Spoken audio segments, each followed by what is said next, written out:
Bonjour à tous, je vous retrouve aujourd'hui avec le bullet journal de février avec un thème art déco comme vous avez vu sur la miniature. Alors un thème art déco qui avait l'air d'être très à la mode chez les youtubeuses américaines au début 2020. Si vous tapez bullet journal art déco sur YouTube, vous allez voir il y a toute une ribambelle de vidéos et la plupart datent de décembre 2019, janvier 2020. Bon après YouTube propose peut-être aussi les vidéos les plus récentes, mais voilà ça m'a amusé de voir ça. En tout cas moi j'étais passée complètement à côté de cette mode, mais c'est pas très grave. Une des particularités de l'art déco, c'est les formes géométriques et les lignes qui s'enchevêtrent un petit peu, donc munissez-vous d'une bonne règle parce qu'il y a beaucoup de traits à tracer. Les graphismes art déco, j'ai trouvé que c'était faussement simple, puisque effectivement, moi j'ai choisi de ne faire qu'un assortiment de formes géométriques. Après, il y a aussi beaucoup de dessins autour de la nature notamment.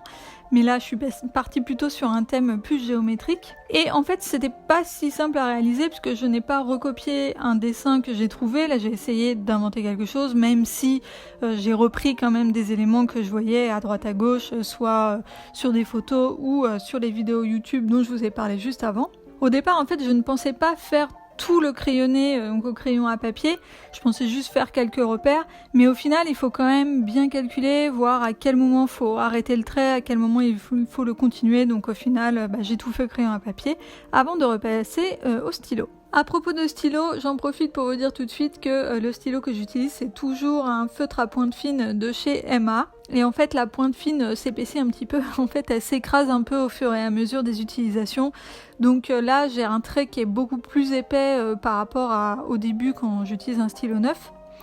Après plus épais, ça reste de l'ordre, ça doit faire 4-5 mm, quelque chose comme ça. Donc ça va, c'est pas non plus un trait énorme. Pour ce thème, j'aurais bien aimé avoir des stylos avec des pointes de taille différentes. Je pense que ça aurait bien donné d'avoir des traits extérieurs un petit peu plus épais, des traits intérieurs un petit peu plus fins. Ça aurait donné un autre relief au dessin, je pense que ça aurait été vraiment pas mal. Bon, moi j'ai pas ce type de matériel sous la main, mais ce sera pour une prochaine fois peut-être. Alors pour la mise en couleur, forcément, si c'est art déco, ça brille. Donc évidemment, j'ai sorti les palettes de peinture métallique de chez Action, que je vous ai présenté dans une vidéo précédente et que vous avez déjà vu dans le bullet journal de janvier et dans la mise en place 2021. Mais contrairement à ce qu'on aurait pu penser, je n'ai pas pris le doré, donc c'est vrai que les thèmes art déco c'est quand même beaucoup noir et doré. Mais comme j'ai déjà utilisé le doré le mois dernier dans le bullet journal de janvier, j'ai eu envie d'utiliser une autre couleur et du coup j'ai pris le bleu. Alors ça donne un côté beaucoup plus froid que le doré forcément, mais l'association est assez sympa. Je pense que ce bleu là avec du gris anthracite, ça doit hyper bien rendre. Il faudrait que j'essaye avec des feutres de cette couleur là, vous verrez peut-être cette association dans un prochain thème de bullet journal. Au début de la vidéo, je vous ai parlé des vidéos des youtubeuses américaines de bullet journal art déco et j'ai découvert en regardant quelques-unes la marque Archer & Olive ou Archer & Olive, je sais plus trop comment ça se prononce. Donc c'est une marque qui fait des bullet journal avec du papier très épais, exactement comme Scribbles That Matter, là comme le carnet que j'ai. C'est des papiers de 160 grammes qui sont donc à point.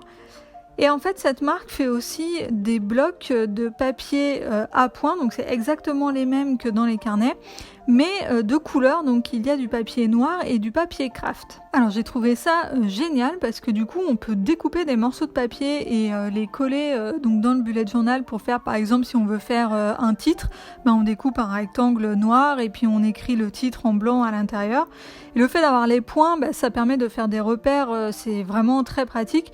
Bon après si c'est juste pour faire des rectangles ou des carrés, je pense qu'on peut mesurer à la règle et découper dans un papier noir classique.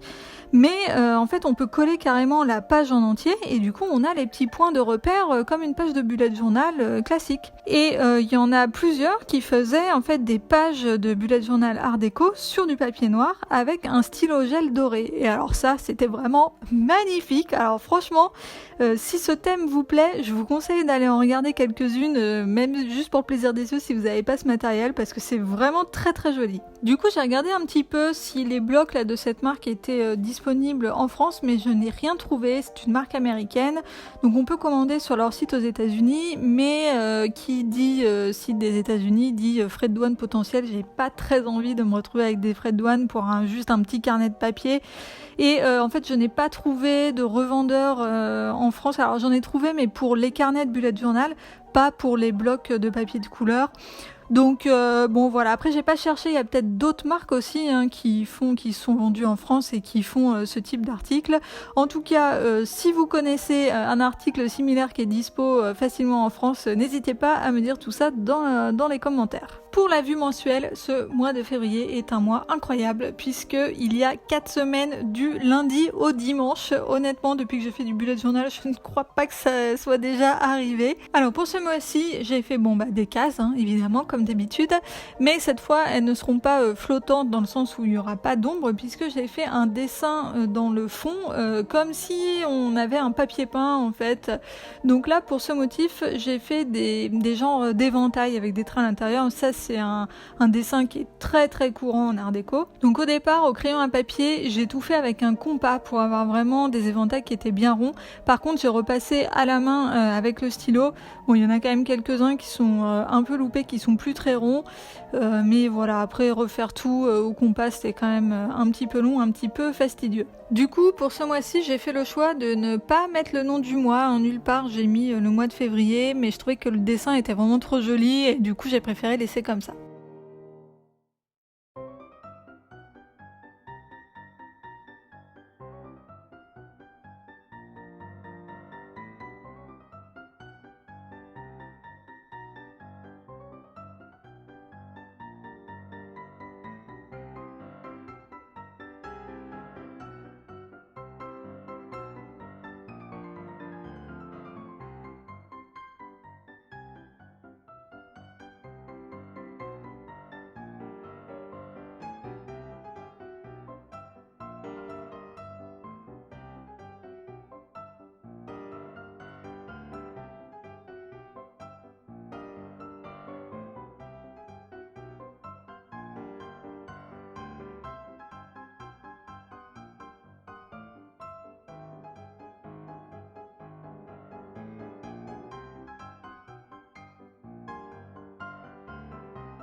Ensuite pour la vue hebdo, j'ai gardé la même disposition pour les 4 semaines, donc les cases verticales comme ça. Et j'ai juste fait des bordures différentes pour chaque semaine. Par contre je n'ai pas eu le temps de tout filmer, donc là vous voyez la première semaine.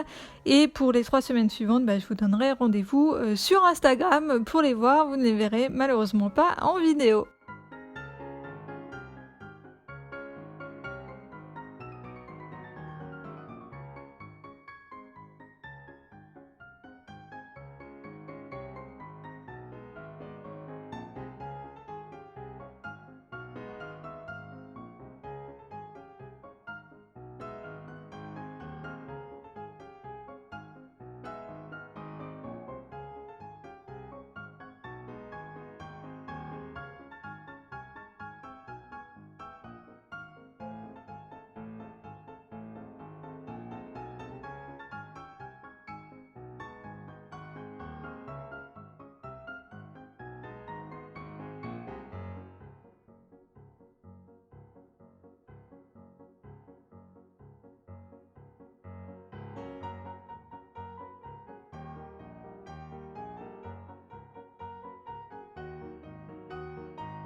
Et voilà le résultat final avec la page de garde, la vue mensuelle et la vue hebdo de la première semaine.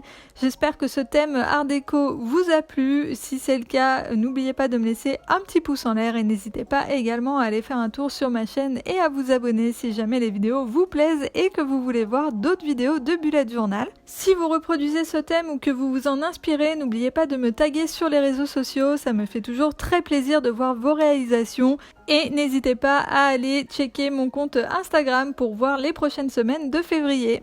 Voilà, c'est tout pour moi pour aujourd'hui. Je vous retrouve très vite dans une prochaine vidéo. Bye bye!